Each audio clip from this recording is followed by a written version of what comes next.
Күз келип, көпчүлүк адамдар, көпчүлүк үй бүлөлөр кышка даярданып, консервация же болбосо банка жабууну баштайт. Мына ушул биз жапкан банкалар ден соолукка пайдалуу же болбосо тескерисинче кандайдыр бир ден соолук үчүн көйгөйлөрдү жаратып коюшу мүмкүнбү? Ушул жана башка суроолордун тегерегинде бүгүн биз маектешебиз. Саламатсыздарбы? Бул Илим Билим каналы Ден соолук программасы. Бүгүнкү чыгарылышыбызда биз ботулизм оорусу жөнүндө маалымат беребиз. Сизге да кызык болсо, сөзсүз түрдө байланышка чыксаңыз болот. Байланыштын телефондору 032-22 код аркылуу 24487 номер жана ошондой эле WhatsApp номери дагы иштейт. 0508 87 88 97 номер. Анда студиянын кадырлуу конокторун мен сиздерге тааныштырып өтсөм. Гүлжан Жээнбаева Ош шаардык ооруларды алдын алуу боюнча мамлекеттик санитардык эпидемиологиялык көзөмөлдөө борборунун тамак аш коопсуздук бөлүмүнүн башчысы. Жана ошондой эле кийинки коногубуз Эльмира Жээналиева Ош шаардык үй бүлөлүк дарыгерлер борборунун 5-филиалынын үй бүлөлүк дарыгери. Ал эми кийинки коногубуз болсо Клара Жунусова Ош шаардык балдардын жугуштуу оорулар стационарынын 1-жугуштуу оорулар бөлүмүнүн башчысы. Жана медицина факультетинин студенттери келип отурат. Саламатсыздарбы? Студиябызга кош келипсиздер. Жыл сайын эле биз дал мына ушул темага кайрылып, элге маалымат берип келебиз да. Бүгүн ушул күнү сиздерди чакырганыбыздын себеби өзүңүздөргө маалым болгондой, биз канчалык айтпайлы, ошентсе дагы элдер кышка даярданып, ушундай салат жаап же болбосо кыямдарды жаап, компот жаап келишет да. Ушул боюнча азын оолак болсо дагы маалымат берели деп чакырып отурабыз. Эң алгач айтсаңыздар, ушул ботулизм оорусу жөнүндө. Бул деги кандай оору? Ботулизм деген бул ботулус деп латын тилинен которгондо колбаса деген сөздү билдирет. Бул өтө кооптуу оору болот. Эгерде бул ботулизм таякчасы бөлүп чыгарган уудан пайда болгон оору болуп эсептелет. Эгерде бул оору менен ооруп калганда тез жардамга, медициналык жардамга тез кайрылбаса, өлүмгө алып келиши мүмкүн же шал оорусуна алып келиши мүмкүн. Бул биздин учурда көбүнчө үй шартында жасалган консервациялардан көп ууланат. Же болбосо чала бышкан эт, балык, баклажан жана кызылча кошулган салаттардан көбүнчө ууланат да. Жакшы. Бул дартты кантип байкасак болот? Ботулизмди ушундай таякчадан жаралган уудан адам ооруйт дедиңиздер да. Негизинен адамга ушул оору менен ооруп баштаганда эле кантип байкасак болот? Биринчи белгилери. Белгилери жөнүндө айтып берейин. Бул инкубационный период деп коебуз, жашыруун мезгили 2 сааттан 10 күнгө чейин болот. Көбүнчө эле 12 саат 24 сааттын ичинде уулангандан кийин клиникасы башталат. Биринчи эле алсызданат, башы катуу ооруйт, кусат, дене табы көтөрүлүшү мүмкүн. Анан көзү двоение деп коебуз, экиден көрүнүп, жөөлүп, тамактары кургап, оозу кургайт, суусайт, үнү чыкпай калышы дагы ыктымал. Суу ичиргенде мурдунан дагы чыгып кетет да, ушундай. Мына жерде глоточный рефлекс деп коебуз, ошол нерв системасын жабыркатат көбүнчө. Балдарда кандай өтөт? Балдарда деле ушундай өтөт. Биринчи симптомдордон болуп, ошол эми көңүл айлануусу, баланын шалдырап калышы, дене табынын көтөрүлүшү, биринчи убакта ичи өтүп, кийин кайра ичи келбей калат. Бул көбүнчөсү нерв системасынын жабыркагандыктан сөзсүз ушул нерв системасына байланыштуу симптомдор пайда болот. Эже айтып кеткендей, көзүнүн жабылып калышы, үнүнүн чыкпай калышы, көңүл айланып куса албай калышы, бул нерв системанын бузулуусунан келип чыккан симптомдор да. Бунун эң биринчиден бул оорунун эң бир себеби бул жана ботулиндин кластридим ботулинум дегендин спорасынан жаралган токсинден пайда болгон. Бул көбүнчө элде бар, мында ошол инфекция болсо эле жутуп алгандан пайда болот депчи. Жок, ал споранын өлгөндөн кийинки ошонун өзүнөн чыгарган токсиндерден пайда болгон оору. Жакшы. Гүлжан айым, кийинки суроо сизге. Сиз ошол тамак аш коопсуздугун жетектеп келет экенсиз ошол бөлүмдө. Бул боюнча мисалы оорунун алдын алуу максатында кандай иш аракеттерди жүргүзүп келесиздер? Биринчиден, ар бир үй бүлөлүк поликлиникаларга, полностью СМИ, газеталарга статьяларды чыгарабыз. Именно как условия приготовления сактоо үчүн. Самое основное, что профилактические мероприятия, это вот соблюдение условий приготовления, да. Например, жер жемишти даярдаганда алганда биринчиден ар бир огурецти, болгарский перец болобу, баклажан болобу зерикпей ар бирин карап чыгыш керек. Себеби там небольшой трещина болобу, там повреждение болобу, ошо тешиктерине почва кирип кетет. Именно ошо почвада Clostridium botulinum почвада болот да.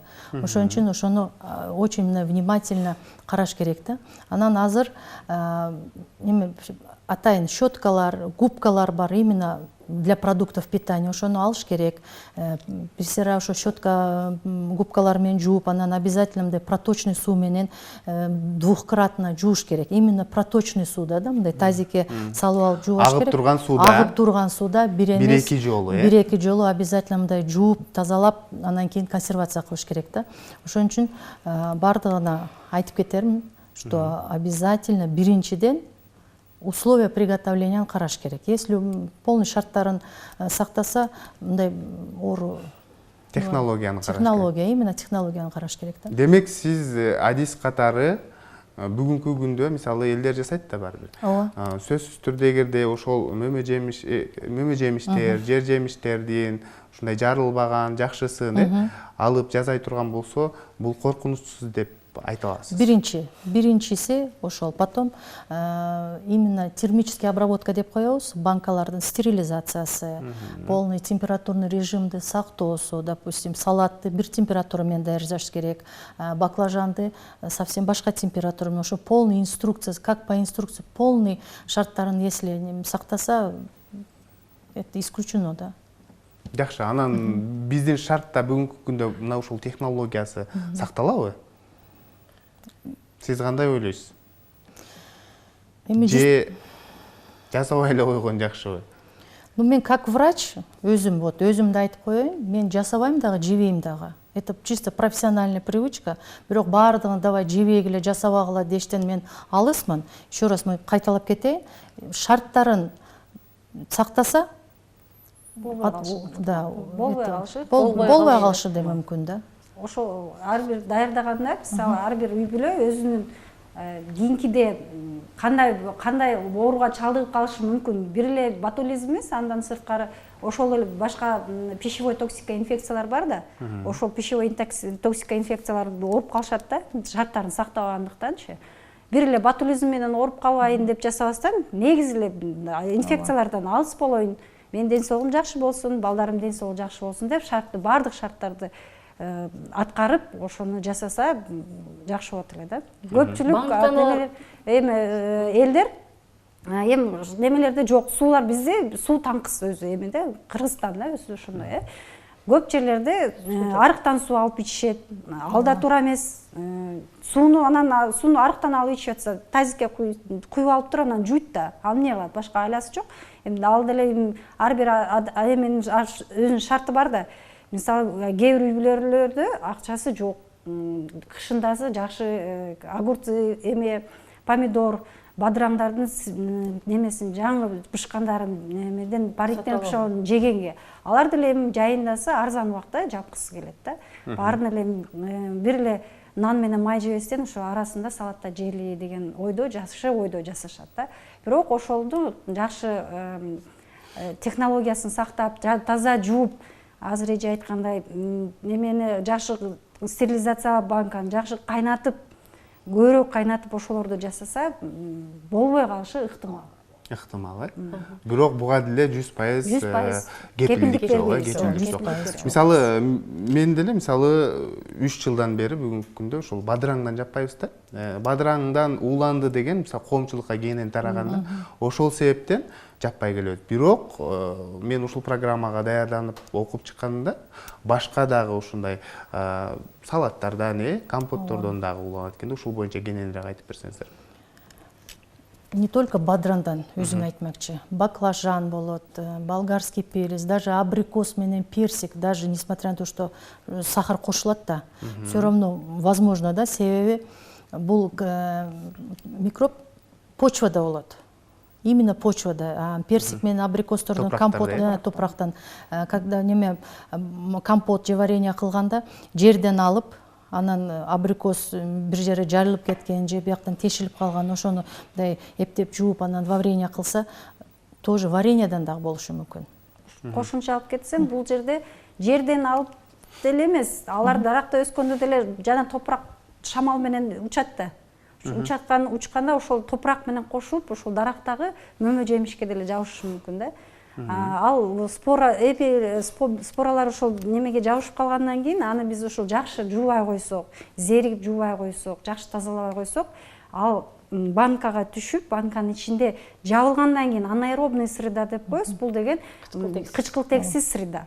Ошол шартта гана кычкылтек жок болуш керек. Кычкылтек жок болгондо гана өзүнүн токсиндерин бөлүп чыгарат. Эгерде мисалы жана эле бочкадагы бадыраңдарды туздасак, анын ичине кычкылтек түшүп турат да, андан ботулизм болбойт. Ошондуктан эгерде бала оорулуу түшкөндө биринчи иретте биз консервация жедиңби беле деген суроону сөзсүз беришибиз керек да. Эстегиле, кече жедиңер, мурунку күнү жедиңби? Бирок эстегиле, может ачкандан кийин калып калганын же ичип алганбыз биз кичинекей балдарды бир күндүн алдын ата энеси ичет, эртеси балдар уктап калган болсо эртең менен туруп ичип алганын көрбөй калышат. Бул ичпеди эле деп ошондо бизди адаштырат да. Жок, ичкен жок дейт дагы, анан эстеп көрсө, эртең менен ичти эле, же болбосо бир уртады эле деп башка үй бүлөнүн мүчөлөрү айтып калат да. Жок, бул ичкен жок, биз ичтик, бирок бул ичкен жок деп ошондо бизди бир аз адаштырып коюшу мүмкүн. Ошондуктан ошону сөзсүз түрдө биз консервированный тамак ашты жедип эле, ичтип эле деп. Ошол эле учурда бизде жаныбарлар деле ошол спораны жейт, жегенде ичегелеринде калат. Калгандан кийин ал жерде ал кычкылтек бар да, жаныбар дем алат да, кычкылтек болгон үчүн ал жарылбайт, ал токсин бөлүнүп чыгарбайт да. Биз аны союп алабыз дагы, союп алып туруп жакшы курулбай жеп алсак, же болбосо жана сүрсүгөн эттер бар, аны деле биз түтөтүп туруп алышат го, сүрсүтөт го. Сүрсүткөндө кычкылтек жок болуп калат, ичиндеги споралар өлөт, токсиндер чыгат, ошонун ичинен ошондо анан ошол этти жегенде жанагы балыктарды, копченый балыктар, ал жерде деле даярдап атканда кычкылтек жок болот да. Кычкылтек жок болгондуктан ал жактан токсиндер пайда болуп, ошолдон аркылуу дагы ботулизм болуп калышы мүмкүн. Жаныбарлардын деле этинен пайда болушу мүмкүн да ботулизм. Жакшы. Бир эле консервациядан эмес. Банканы ачканда биринчи кезекте банканын крышканы караш керек. Бамбаж деп коебуз. Эгерде көтөрүлүп шешип калган болсо, аны пайдаланбай деле койгон оң да. Ал уже шишигенден кийин ичинде токсиндер, ботулизм бар деп эсептесе болот банканы. Банка ачылгандан кийин өңүн сөзсүз түрдө жытын, сөзсүз карап туруп, анан кичине аба киргизип, 1-2 саат ачып коюп туруп, анан пайдаланса болот. Бирок бул деле гарантия бербейт, что ичинде ботулизм жок болуп кетти деген болбойт. Себеби ал токсин чыгаргандан кийин токсин жок болуп кетпейт да. Ошол банканын деле, бирок туптунук болгон деле, мисалы, кыямдарда деле, таза болсо деле, анын ичинде кээ бир жеринде көбүрөөк болот, кээ бир жеринде азыраак, кээ бир жеринде таза болот.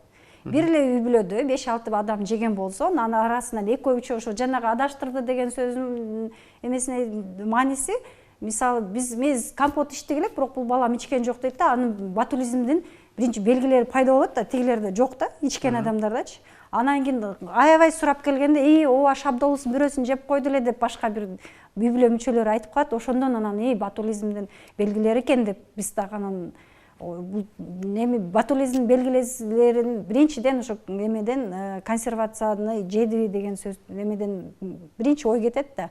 Ошону аябай тактап сурайбыз да. Сураганда ошондо болуп калат. Ошондо бир банкадан эле 5-6 үй бүлөнүн 5-6 мүчөсү жеген чакта деле анын ичинен бирөөсү ооруп, калганы оорубай калышы мүмкүн. Себеби ошол жерде спора болгон жерде гана ошол жерде токсиндер пайда болот, калган жеринде пайда болбой калышы мүмкүн. Таза болушу. Жакшы. Мурдагы көрсөтүүлөрүбүздө дал мына ушул темага кайрылганыбызда эгерде маринадтап жасаса бир аз коркунучу азыраак болот, ал жерде кум шекер кошулат деген маалыматты уккам да. Ошол эле учурда мисалы кыямдарга биз кум шекерди көп кошобуз да. Ошол кум шекер көп кошкондо ушул ботулизмдин уусу өрчүбөй калат деген да маалыматты уккам. Бунун канчалык деңгээлде чындыгы бар? Чындыгы бар. Шекер кошулгандан кийин токсиндин сила токсина уменьшается, азаят.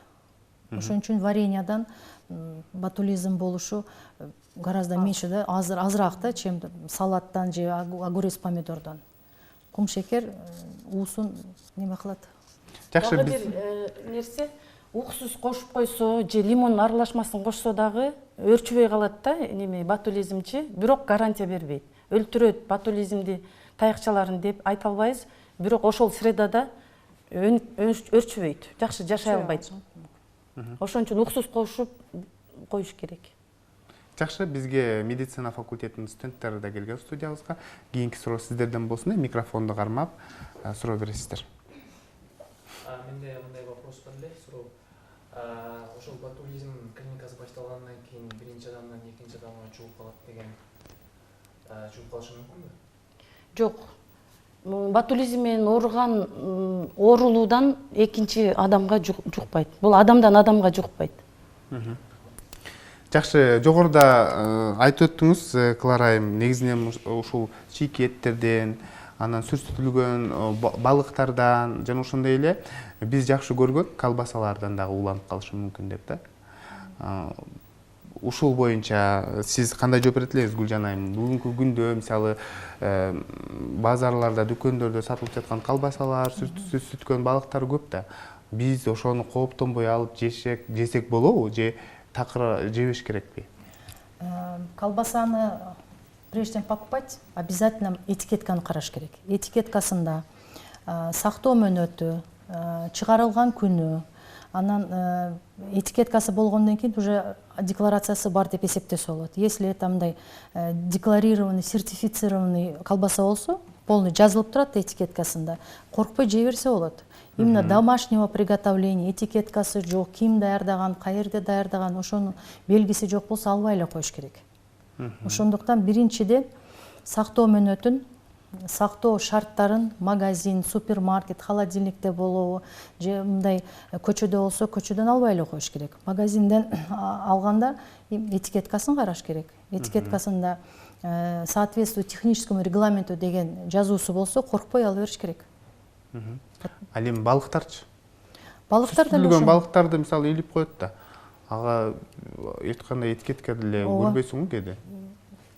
Лучше албай эле коюш керек. Албай эле коюш керек. Могу ботулизмдин ошол токсиндерин жеп алган адам бул интубационный период 12 сааттан 24 саатка чейин созулат деп, бул деген баягы жабык эмеси деп коет да, мындай симптомдор ачыкка чыкпайт. Жашыруун мезгили. Ошол жашыруун мезгилинен кийин биз 12 сааттан кийин же 24 сааттан кийин байкап калдык, что ошол адамда ботулизм симптомдору байкалып атат да. Ошондо биз үй шартында медициналык жардамды кантип көрсөтсөк болот? Биринчи жардамды. Ооба, мындайча айтканда биринчи медициналык жардамды кантип көрсөтө алабыз? Ошол тез жардам келгенге чейин биз эмне кылабыз? Клиникасы башталганда эле сразу тез жардам чакырышыбыз керек. Себеби үй шартында ботулизмди дарылаганга мүмкүн эмес. Ошол тез жардам келгичеңде ашказан ичегисин жууганга аракет кылабыз. Марганцовка алып, мала аралашмасы менен марганцовка ичиребиз. 3-4 жолу ичирип, кусуп, тазалангандан кийин где-то бир 2-3 стакан суу ичиребиз. Анан активированный уголь бар болсо үйдө, ошону сууга аралаштырып, ичирип, чтобы токсиндер сиңип кетпеш үчүн активированный уголь ичирип койсок болот. Эгерде тез жардам кечеңдеп калса, клизмага успеть этсек, клизма жасагандагы ошо лечениясына дарылоосуна эме жакшы болот да. Ошол марганцовка атасыз, анан айыл жергесинде мисалы үй шартында көбүнчө баягы ошол боюнча мындай маалыматы жок адамдар мисалы марганцовканы кантип колдонуш керек? Марганцовканын мала аралашмасы деп атпайбызбы? Азыраак салып, ушул аябай мындай крепкий болбош керек да, мала болуш керек. Ошону ичирсе, көбүрөөк ичиргенде кустуруп, ашказан тазаланат. Ошону менен. Бул жерде сөзсүз эле марганцовка эмес, кайнатылган сууну ичирсе болот. Биринчиден, эгерде силер ушу ботулизмге силер кооптуу, ушул бала бир болсо ботулизм деп ойлосоңор, биринчи эле ичкен, ошол эмнени ичкен калдыгы болсо, ошону калтырып коюш керек сөзсүз. Андан сыртка кускан бир идишке алып коюш керек да. Жууганда дагы анын себеби биздин неменин текшериш керек да, анычы. Ошону элдер билбейт да, анан кустуруп алып келет, ашказан жууганда эч нерсе чыкпай калат. Биз ботулизм деген диагнозду кое албай калышыбыз мүмкүн да. Клинический коюлат, но лабораторно не подтвержденный деп коебуз. Лабораториядан такталбай калат да. Ошондуктан жууган сууну алып коюш керек. Сөзсүз түрдө. Марганцовканы эгерде даярдап албаса, марганцовканы кошпой эле кайнатылган сууну эле. Эми марганцовка болуп калат, болбой калат үйдө. Марганцовка жок экен деп карап соода аралашмасын, соода менен да кустурганда да калат. Сооданын деле кереги жок. Жөн эле кайнатылган сууну алып, 1 литр кайнатылган сууну да алып туруп эле ошону ичиребиз. Ичиргенден кийин анан ошол оорулуу адамды кустурганга аракет кылабыз. Ошол сууну эмени кускан суусун алып коюшубуз керек. Сөзсүз түрдө буну лабораторияга тапшырышыбыз керек. Силер буну ашказан жууп атасыңар, демек силер бул адам бир ооруга чалдыкты деген ойго келип атат. Ошондуктан алып коюш керек. Ботулизм болбосо, башка токсика инфекция болсо дагы ошол суудан тактыкталат да, лабораторияга алып кетип такталат. Ошондуктан ичилген компот болобу, огурцы болобу, салат болобу, калдыгын алып калыш керек. Сөзсүз түрдө алып калыш керек, лабораториялык изилдөөлөр жүргүзүлүш керек. Кийинки суроо телекөрүүчүлөрдөн келиптир. Саламатсыздарбы? Ботулизм оорусуна кабылса дейт, уланса, толук айыкса болобу деген суроону калтырыптыр да, же болбосо кандайдыр бир майыптыкка алып келип коюшу дагы ыктымалбы деген да суроо. Өз негизинен бул ботулизм оорусу мындай шал оорусу деп коебуз, шал баягы нерв системасын жабыркагандыгына байланыштуу. Ал ушул канчалык эрте дарылоону баштасак, ошончолук тез айыгат оорулуу. Канчалык немесинен да байланыштуу болот да, канчалык көп токсин жегендигине да байланыштуу болот. Канчалык көп жесе, ошончолук оорулуусу оор кез болот да, кабылдоолору көп болот. Дыхательная недостаточность деп коебуз. Өпкөсүнүн жыйрылуусу начарлайт, себеби эменин кабыргалардын арасындагы нерв системасынын булчуңдарды иштөөсүн начарлатып, ошондон жыйрылышы начар болот дагы, дем алышы начарлай баштайт да, өз дем ала албай калат да. Ошол кабылдоолорго жолукса, бул негизи полное восстановление болот. Полное восстановление болот, бирок узак убакытта болот. Канчалык кабылдоосу көп болсо, ошончолук өзүнүн келиши бир аз узак убакытты талап кылат. Эгерде азыраак болсо, батыраак чыгып кетиши ыктымал. Жакшы. Гүлжан айым, айтсаңыз, бүгүнкү күндө кырдаал кандай? Бүгүнкү кырдаал абал туруктуу ботулизм боюнча. 2019 жыл башынан 6 учур катталды. 6 учурдун ичинде 8 пострадавший болду. Бардыгы выздоровление менен сакайып кетишти. Сакайып кетишти. Алар канча вакытта кайрылды? Мисалы, көпчүлүк элге азыр кызык да, канча вакытта барып калышыбыз керек дегенчи? Түшүнбөдүм суроону. Канчалык тез кайрылса, ошончолук тезирээк жакшы болот. Жок, өзү мындай да, бул сезонный оору деп эсептелет. Себеби зимний периодда банкалар ачылат, ошондой жей баштайт адамдар. Именно ошол периодда башталат бул оору. Анан биринчи симптомдор башталганда эле уже адамдар уже мындай сознательный болуп калган. Сразу эле скорый чакырышат. Скорый келгенде скорыйдын врачтары биринчиден ботулизмди исключение кылыш үчүн сразу эле клиницисттерге алып барышат. Госпитализация болот да. Жакшы. Биз канчалык маалымат айтпайлы, эл арасында мисалы тамак аштан жөнөкөй тамак аштан уулануу менен ботулизмди алмаштырып алат да. Экөөнүн айырмачылыктарына да токтолуп кетсеңиздер, кайсынысы өзгөчө организм үчүн кооптуураак, ушул боюнча да айтып берсеңиздер болот. Бул оорулар эки оору тең өзү негизи кооптуу болуп эсептелет. Кооптуу болуп эсептелет. Бирок кооптуурагы ботулизм. Ал себеби тест тарайт организмге. Кабылдоосу аябай оор келет, нерв системасынын баарын жабыркайт. Ошондуктан канчалык көп токсин жесе, ошончолук канчалык эрте кайрылса, ошончолук жакшы болот.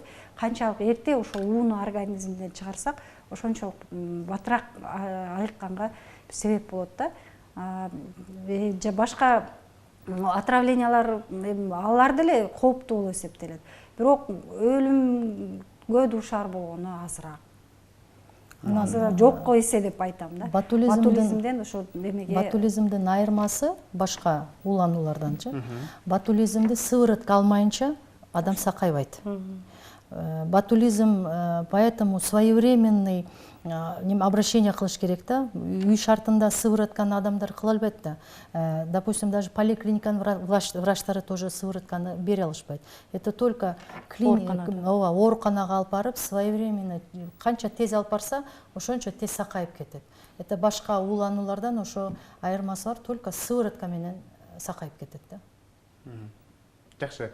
Дал ушул багытта суроо берейин дегем, негизинен ушул дарылоо боюнча. Ушул ботулизмди дарылоодо дагы мисалы жыл сайын өзгөрүүлөр да кирип турабы, же болбосо? Жок, өзгөрүү жок. Өзгөрүү жок. Бир эле противоботулический сыворотка сөзсүз эң биринчи бул сыворотка. Ошол токсинди организмге жок кылыш керек. Ошол токсинге каршы сыворотка берилет. Андан сырткары симптоматический лечение деп коебуз. Бул деген жанагы дезинтоксикационная терапия, бул ошол куймаларды куюп, тамчылатмаларды куюп турабыз. Андан сырткары эгерде нерв системасына да кошумча дарыларды берип турабыз. Көп убакытта калууна келет деп калдыңыз. Келген убактысына карап ушундай деп айттыңыздар. Негизинен канча убакытта максималдуу, канча убакытта калууна келет?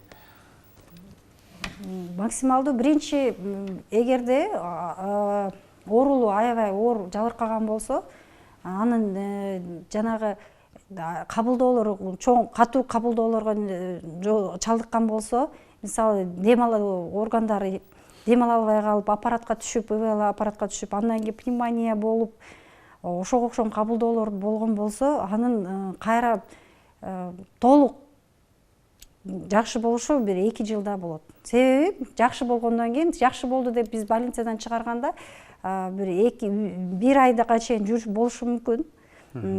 Жана аппараттан алгандан кийин пневмонияларын лечение, ошол кабылдоолорун лечение кылып чыгаргандан кийин дагы бир аз баскандары, бир аз шалдырап баскандары калат. Көзүнүн бир аз көзү жумук болгону калат.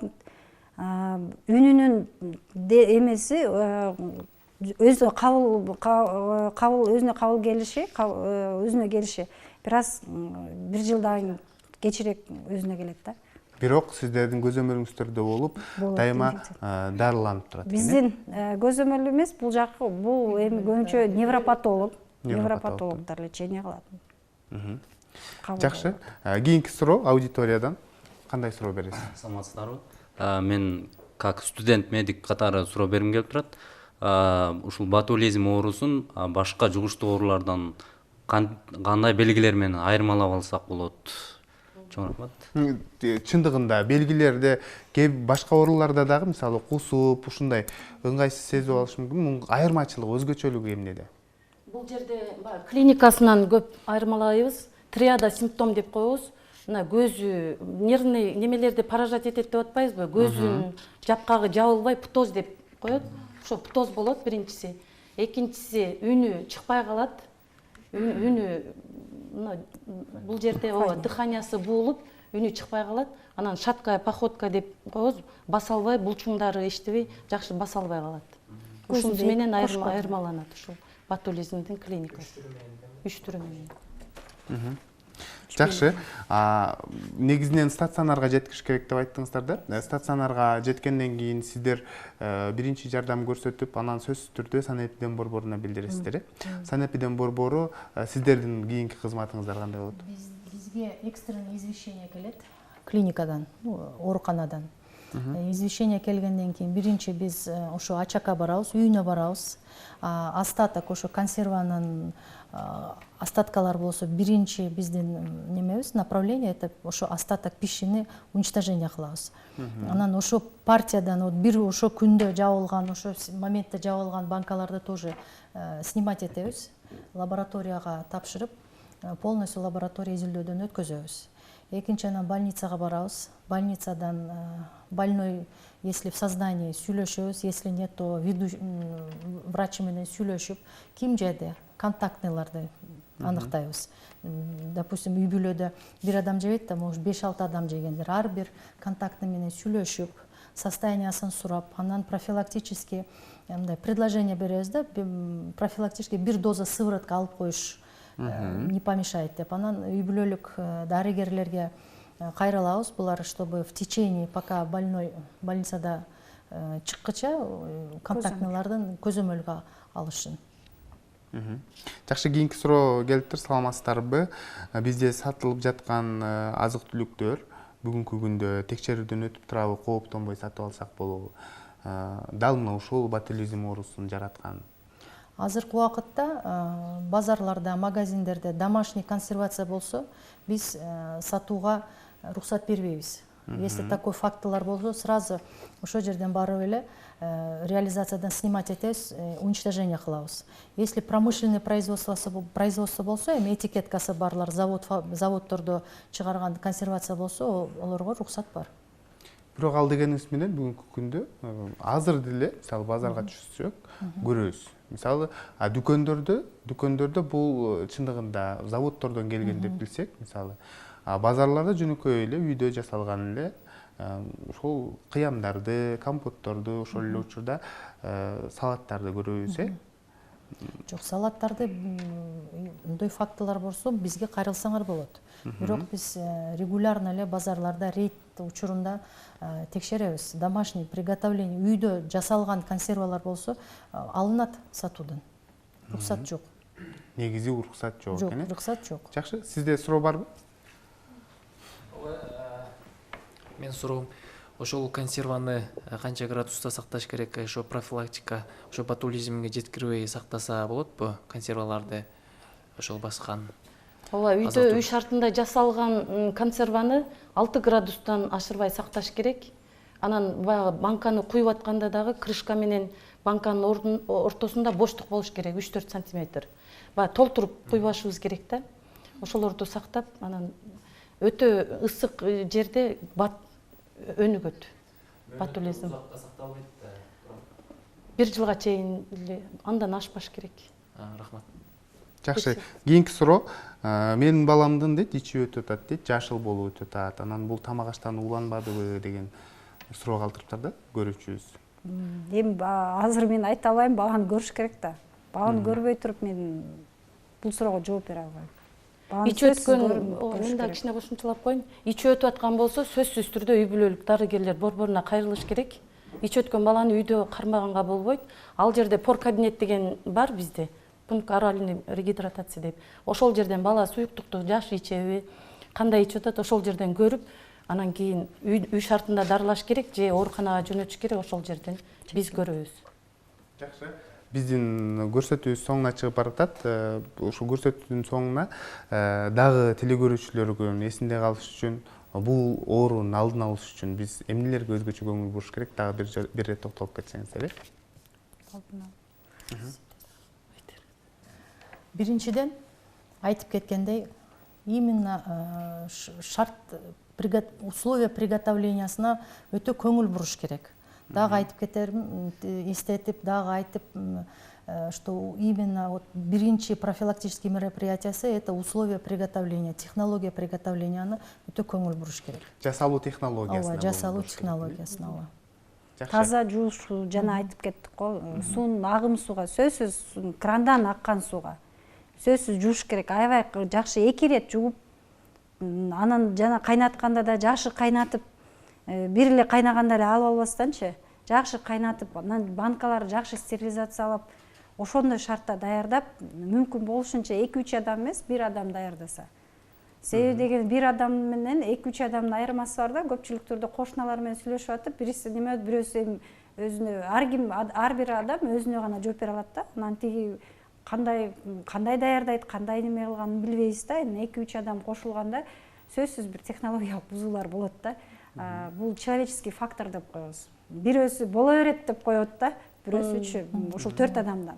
Ошого 1 адам даярдаса өзүнө гана жооп берет, өзүн даярдаганына өзү жоопкерчиликти алат. 4 адам даярдаганда тиги болгондо тиги бул жасады деп бири-бирине төңкөп коюшат да. Бул стерилизация жасады деп экинчиси стерилизация болбогон эле банканы аралаштырып жаап алышы мүмкүн да. Ошондуктан бир киши жасаса, кунт коюп жасаса, ошо башынан аягына чейин ушул технологияны даярдаганды жакшы бардык шарттарын караса, ошондо гана болбой калат деген ыктымал бар. Бирок мен ушул көрсөтүүнүн алып баруучу катары айткым келет. Биринчи ушул ооруну алдын алам десе, эгерде көрүүчүлөрүбүз эң биринчи кезекте жасабай эле койгон дурус, Себеп дегенде бүгүнкү күндө заводдордон жасалган ушул банкалар деле өтө деле кымбат баада эмес. Эгерде жегиси келсе, ошол жактан сатып алса, бул эң жакшы коргонуу деп билем да. Туура, ошондой деле биз эсептейбиз, бирок эми жасабагыла, жебегиле деп дагы кыйын. Ошон үчүн таза багы ушундай жасагысы келсе, ушул шарттарды сактап жасаса. Жасап, этияттап колдонуш керек. Сиз жасайсызбы үйдө? Мен жасайм, азыраак эле жасайм. Көп эмес. Жакшы. Ардактуу телекөрүүчүлөр, бүгүн бизде конокто Гүлжан Жээнбаева, Ош шаардык ооруларды алдын алуу боюнча мамлекеттик санитардык эпидемиологиялык көзөмөлдөө борборунун тамак ашы коопсуздук бөлүмүнүн башчысы жана ошондой эле кийинки коногубуз Элмира Жээналиева, Ош шаардык үй бүлөлүк дарыгерлер борборунун 5-филиалынын үй бүлөлүк дарыгери жана кийинки коногубуз Клара Жунусова, Ош шаардык балдардын жугуштуу оорулар стационарынын 1-жугуштуу оорулар бөлүмүнүн башчысы жана медицина факультетинин студенттери болду. Сиздерге рахмат айтабыз, жакшы маалыматтарды бердиңиздер, ишиңиздерде ийгиликтер болсун. Ушун менен Илим жана билим телеканалынын ден соолук программасы өз соңуна келип жетти. Аны мен Сейит Амираев алып бардым. Кайрадан эфир аркылуу амандашканча сак саламатта туруңуздар.